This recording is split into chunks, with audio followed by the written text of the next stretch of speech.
Hello guys, nongeye kubaha ikaze ku rubuga rwanyu mukunda icyongereza cyoroshe nkuko bisanzwe Jendi Fabrice na Movies umwigisha wanyu hano. Rero ikigwa cyano cy'uno munsi ni muri rwo rukurikirane rw'ivyigwa tumaze turacisha hano ku mbuga zacu z'iwanyu icyongereza cyoroshe. Tumaze iminsi turiko turiga ku bijanye n'icyongereza cyo mu ngendo, no kuvuga ikigwa giherutse twabonye bimwe mu bintu biri ku kibuga cy'indege. Rero uno munsi twashimiye ko tuza kubananiriza mu ndege. Ukuvuga umaze kwinjira mu ndege rero, alright, umaze kwinjira mu ndege rero hari ibintu bimwe bimwe ukwiye kugenda uramenya. Hama cyo kizoca gikurikira tuca twiga ibijanye n'ingene canke ibijanye n'amajambo avuga ku kibuga cy'indege no mu ndege. Kuburyo wumvise bavuze iki uhita utaha icyo babashatse kukubwira. So reka dutangure rero. Number 1, cabin crew. Cabin crew. Cabin crew ni bajya abantu bose bakora mu ndege, bajya bari ndani umaze kwinjira usangayo, bajya bose babita ba cabin crew. 2, turbulence. Turbulence. Turbulence ni kujya kuntu indege icekanguka iri mu kirere, haraho ibiciye mu bicu yacicekanguka. Rero kujya gucekanguka kwa habaye niko twita turbulence. Repeat, turbulence. 3, in-flight service. In-flight service. In-flight service ni bijya bikorwa byose bikorerwa mu ndege, baba bakuzanira imfungurwa, baba bakwereka aho wicara, ibyo ari byo byose bikorerwa hariya mu ndege babyita in-flight service. Number 4, emergency exit. Emergency exit. Emergency exit ni umuryango w'ubutabazi bwihuta. Ni umuryango utigera wugurwa n'umunsi n'umwe. Wugurwa uko habaye ikibazo mu ndege, indege yashatse kugira crash ni irya sanganya ry'indege, niho bagurura ujya muryango kugira abantu babasha gusohoka bibangutse vyihuta nibahure n'isanganya. 5, landing gears. Landing gears. Landing gears najya mapine y'indege. 6, cockpit. Cockpit. Cockpit ni hari imbere kugendesha indege, hariya ku mupira w'abatari abapilote baba bari hari imbere mutabona, no bita muri cockpit. Okay, so the pilot is in cockpit, no kuvuga umupilote ari muri cockpit hari imbere. 7, leg room. Leg room. Leg room ni aho urambiriza amaguru wicaye, bivana n'ikibanza bafashe, nk'aba first canke first class canke business class. Iyo ibibanza byabo bifise aho barambiriza amaguru hameze neza, ugenda nyine ugororotse atakibazo bahita rero hajya urambiriza amaguru mu murambirizo bahita leg room, right? 8, in-flight magazine. In-flight magazine. In-flight magazine ni kinyamakuru baguha kivuga ivy'iyo ndege ikujanye. 9, wheelchair access. Wheelchair access. Sorry, twanditse wheelchair chair access, icigira kabiri ni kuivanamwo, but ni wheelchair ni jambo rimwe, access. Wheelchair ni posipos twadukinga tugendera ko abantu bagendana ubumuga, niko twitwa wheelchair. So wheelchair access ni aho abagendana ubumuga binjirana, ni kuvuga hagiye abakomeye binjirana kuri ziga escalier, abagendana ubumuga cyangwa abagendana kuri ya posipos kuri ya wheelchair ntibashobora kuhinjira, baba bafise ubwinjiriro bwabo. Rero iyo uri kuragura itike urasaba service yuko ukeneye wheelchair access, aho bazo kwinjiriza cyangwa kugendana ubumuga. 10, unaccompanied minor service. Unaccompanied minor service.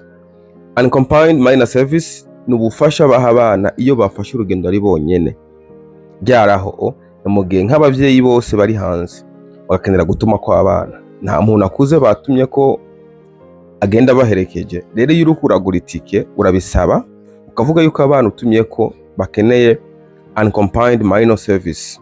Rero ababijejwe bajya ba cabin crew baca bamenye nyene batanga service ne bakurikirana abana bawe gushika bagushikira atakibazo bagize. Rero burya gufasha batanga ku bana bijanye babwita unaccompanied minor service, right? 11, vegetarian meal. Vegetarian meal. Vegetarian meal ni imfungurwa usaba mu ndege zitarimo inyama. Ku bantu badafungura inyama iyo uri kuragura itike hari ukuntu bagusaba nk'abagurira kubifate nk'abagurira online, abamenye kugurira online, hari ahantu bagusaba kugura imfungurwa, gutanga commande y'imfungurwa, icyo twita order. Rero ushobora gutanga order ya vegetarian meal, bacabumva wewe ko udafungura inyama, right? So 12, medical assistance. Medical assistance ni ubufasha bw'ubuvuzi baguha mu ndege. Ushobora kuba wafashe urugendo ugafatwa bukumbi uri mu ndege, burya bufasha rero baguha babwita medical assistance, bakakuvura gushika umererwe neza. Bashobora no kugenda ugwaye ukabisaba ati je mfashe urugendo ngwaye rero ndakeneye medical assistance, bacagukurikirana mu ndege. 12, lounge access. Aho naho n'ahantu abaguze amatike y'ibibanza bizimvye binjirana bagiye kurindira indege. Bajya abantu baguze amatike ari cheap, no kuvuga abafashe budget airline cyangwa abafashe economy class. Bajya ba economy class cyangwa budget airline ni bajya nyine babafashe ibibanza by'amafaranga zimbutse, rero ntidushobora kwinjirana hamwe. Donc inzira yo binjirana bajya baziguze amatike azinje niyo bita lounge access. Bo bagenda kurindira indege yabo kwabo, natwe tukarindira indege yacu kwacu muri departure lounge. Hajya haba harimwe amagate, muravyuka mu kigo giheruka. 14,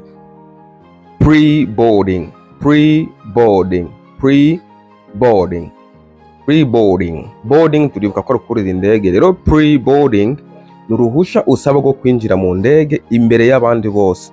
Nyakarorero iyo ufise umuryango munini mukeneye ko mugenda mwegeranye mwicaranye, urabisaba ukavuga yuko ukeneye service ya pre-boarding, aca baguha uburenganzira ukinjira imbere y'abandi mukipanga ngene muza kwicara n'abawe, right? Cyangwa n'ubundi muntu wari we wese akeneye kwinjira ukwiyo kugira yitorera aho hicara, nawe nyine arasaba ubwo ruhusha bita pre-boarding. 15, red eye flight ni indege igenda mu ijoro. Rero ushobora kuba ufise indege igenda mu ijoro, ushobora kubwira abantu ati so tomorrow I have a red eye flight, ejo mfise indege izogenda mu ijoro. So a red eye flight ni indege ariyo yose ifata urugendo mu ijoro. 16, transit visa. Nituvuga visa mu Cyongereza but we say visa. So transit visa ni visa usaba iguha uburenganzira bwo gutembera mu gihugu c'abandi ururukiyemwo mu kurindira ko ubandanya urugendo rw'iyo ugiye. Dufate nk'akarorero ugiye nko mu Bufaransa, ngabo ugakenera yuko uza guca nk'i Bruxelles mu Bubiligi, kere nk'ujya kuramusa umuntu cyangwa kugura akantu mu masoko yaho, right? Cyangwa nk'ufise indege izokurikira uzorara, utegeza guca usaba transit visa kugira utembere, uranka uburenganzira bwo gutembera muri Belgique, mu Bubiligi, mu gihugu c'abandi, hama mu kurindira yuko ubandanya urugendo rwawe gushikana mu Bufaransa. Rero ijya visa yaho uciye bayita transit visa. 17, budget airline ni indege zimbutse ariko udahabwa service n'imwe, ugenda utisanzuye. 18, first class ni kibanza kizimvye mu ndege, ugenda wisanzuye ugahabwa service zose. 19, business class iki ni kibanza kigira kabiri munsi ya first class, kiba kizimvye naco ariko uhabwa service zimwe zimwe izindi ntuzihabwe. 20, economy class iki naco ni kibanza kigira gatatu, nico abantu bose, ugenda neza nta kibazo ariko hari ama service utaronka. 21, layover stopover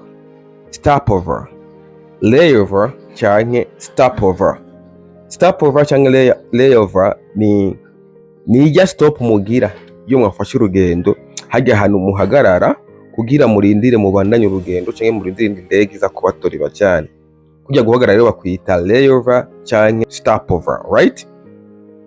22, Frequent flyer program. Frequent flyer program. Aya n'amanota uronka iyo ukunze kuba ugenda kenshi n'indege imwe. Okay, ayo manota akagufasha ko bakugabaneza ibiciro usubiye kuyifata nk'ikindi gihe. Nk'akarorero abantu bakunda kugura amatike y'indege kanaka, iyo uguze kenshi itike y'indege kanaka, iyo ndege yamikujana kenshi, hari amanota uronka kugura itike, hari amanota kuronka, hari igitigiri cy'amanota ushikana, ugasanga gikwiye itike yose y'ahantu ushaka kuja, ku buryo uhagenda kwa gusa ukoresheje amanota yawe. Cyane hari amanota uba ufise akuranye n'amafaranga kanaka, rero iyo urisha indege utashobora kuriha total amount y'amafaranga iyo ndege isaba, ahubwo baca basigaye bakoresha igice gisigaye bagakoresha amanota, nicyo twita frequent flyer program. 23 standby ticket. Standby ticket. Standby ticket. Iyi ni tike ugura nta kibanza uba wafashe, urindira kwicira mu kibanza icyo aricyo cyose kibonetse. Rero kujya tugura amatike, iyo uguze itike urashobora kugura first class cyangwa ukagura business class cyangwa ukagura economy class. Rero zijya zose habayemo n'ikibanza. Iyo utakibanza rero washimye gushiramwo bivanye n'amafaranga ufise, ukigura tike yitwa standby ticket. No kuvuga aho urarindira abandi bose bakicara amaboko akagushira mu kibanza cyacyo cyose kibonetse. Great. 24 code share. Code share. Code share ni code iba iri ku itike yawe yerekana indege zose ziza kugutwara kugira ushike iyo ugiye. Ugize stopover cyangwa ugize layover, kuri ya tike yawe hariko indege yindi kigutora, haba hari ku izina. Rero uri muri departure lounge baza barahamagara ati abafise itike y'indege cyangwa izina ry'indege kanaka Boeing ni indege yawe yashitse, ucira ku itike yawe nimero ufise akaba ari hugenda. 25 air marshal. Air marshal. Air marshal ni umuntu ajejwe umutekano mu ndege. 26 cancelling policy. Cancelling policy. Cancelling policy. Ayo n'amategeko agenga ihagarikwa rya buri kimwe ushaka guhagarika mu rugendo rwawe. Ushatse guhagarika itike y'indege, hariho amategeko abigenga. Rero amategeko abigenga yo twita cancelling policy. Ushaka guhagarika visa cyangwa guhagarika ikintu icyo cyose cyangwa urugendo muri rusange, right? Birafise amategeko abigenga. Ryo amategeko abigenga rero twita cancelling policy. So guys, thanks very much for following us. It was your English coach Fabrice Kinamovies as usual. Rero reka nongere kuba invitinga gusubscribinga ku mbuga zacu zose dukoresha, haba kuri YouTube, Facebook, TikTok hamwe na Instagram. Cyane cyane n'abakoresha WhatsApp channel bashobora kudusangako, mubandanye mudufollowinga kugira mutazora mucikwa n'ivyigwa twama ducisha hano. So mukurindira rero ko ikindi cyuwa gikurikira, mubandanye musangiza kino gishikire n'abandi benshi. Urakoze.